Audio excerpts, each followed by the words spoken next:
Aklas pasimatymas.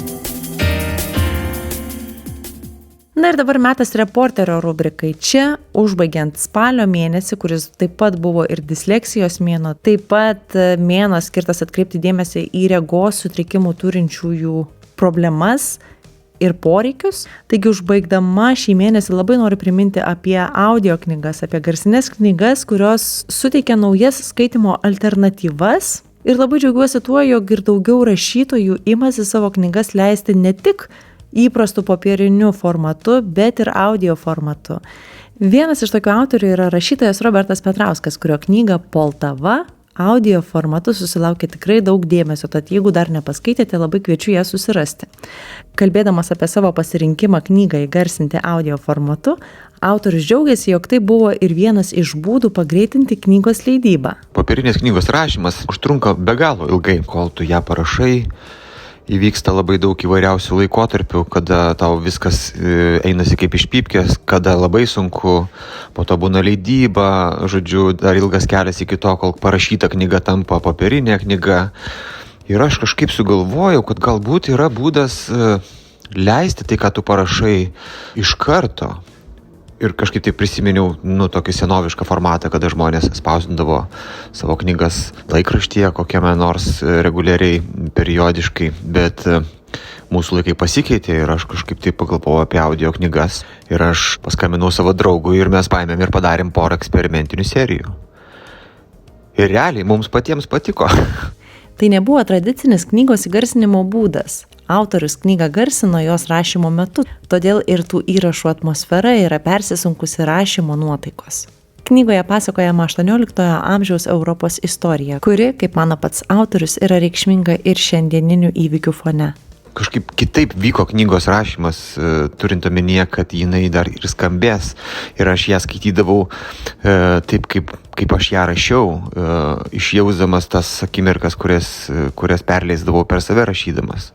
Šiaip tai Poltava irgi buvo mano kažkoks tai, vidinis pajautimas. Aš rašiau knygas iki tol apie Antrąjį pasaulinį karą.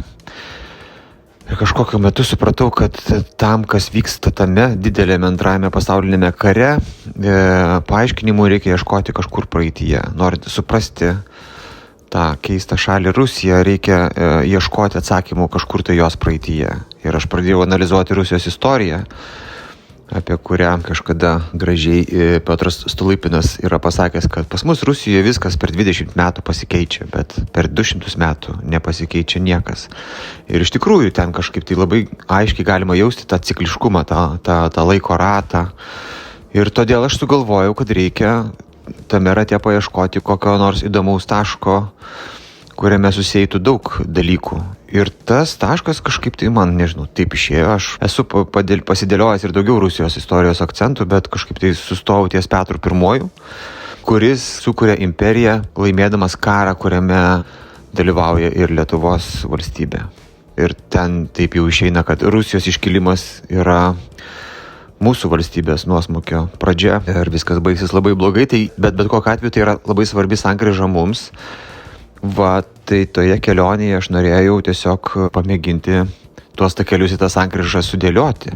Ir taip pat norėjau labai papasakoti žmonėms tai, ką aš suprantu skaitydamas istoriją, kad mes turim kažkokį keistą pranašumo jausmą prieš anksčiau gyvenusius, nes tie anksčiau gyvenę buvo, kažkokie netokie išsilavinę ar netokie pažengę technologiškai. Mes turim pranašumo jausmą, bet jis nėra pagrįstas dėl to, kad kai tu skaitai tas istorijas, kurios vyko anksčiau, ar prieš 100 metų, ar prieš 300 metų, ar prieš 1000 metų, tu supranti, kad niekas nesikeičia, kad principai ir žmonių prigimties impulsai yra visiškai tie patys ir kad mes niekaip negalim būti pranašesni už tos anksčiau gyvenusius žmonės, nes esam tokie patys. Mes esame tokie kaip jie, nesvarbu, kad turim internetą. Tai Poltava man davė kelionę atgal, į kurią aš taip keliavau su atidesniu žvilgsniu, nes norėdamas kažką papasakoti kitiems žmonėms, tu turi suprasti dalykus, kurie vyksta, apie kuriuos tu nori papasakoti.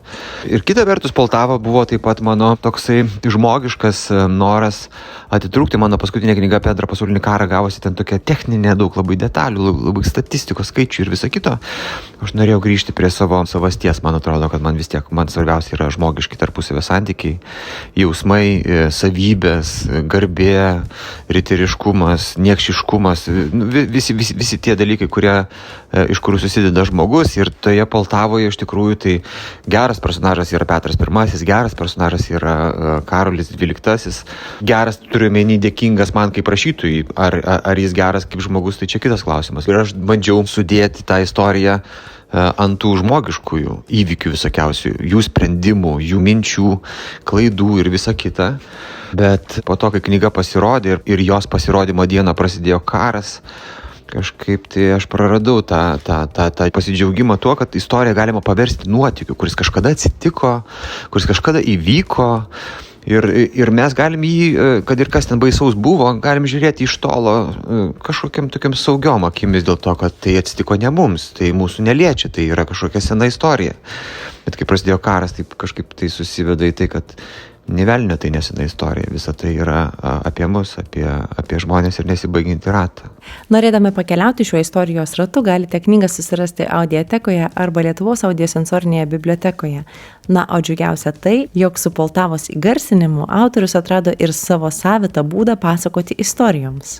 Aš turiu draugą Romaną, kuriam kažkaip tai patiko ta idėja ir jis ėmėsi su nemažesniu entuziazmu parinkinėti muzikos, taikyti garso efektų, daryti dalykus, kurių daugelis leisdami audio knygas nedaro. Audio knygos labai dažnai būna monotoniškas teksto perskaitimas, skaito koks nors galbūt ir profesionalus diktorius, bet emocijos tame tekste būna ne visada. Mes garsindavom tokiais mažais gabaliukais, vieną seriją ten kokį 15 minučių tik tai. Leisdavom tik tai 2 serijas per savaitę. Ir aš skaitydavau, kažkaip labai dažnai užskaitydavau tas serijas iš karto parašęs, tai yra su parašymo jausmu ir dvasia. Ir kai visa tai prisipildo ir yra papuošiama muzika, profesionaliais tokiais garso efektais, tokiais garso intarpais, kurie labai daug ką keičia iš tikrųjų. Mūsų Poltavos formatas yra ne visai standartinis, aš labiau jį vadinu audio serialų formatu negu audio knyga.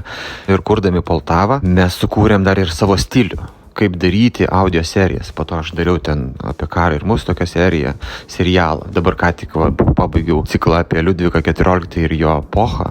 Ir visa tai vyksta, aišku, ten su kita muzika, su kita informacija, su kitais veikėjais, su kitais istoriniais tarpsniais, bet iš esmės techniškai tai mes turim savo formatą. Visus autoriaus pasakojimus galite rasti Roberto Petrausko Substack kanale, o dabar klausomės muzikos ir po jos pratęsime aklą pasimatymą.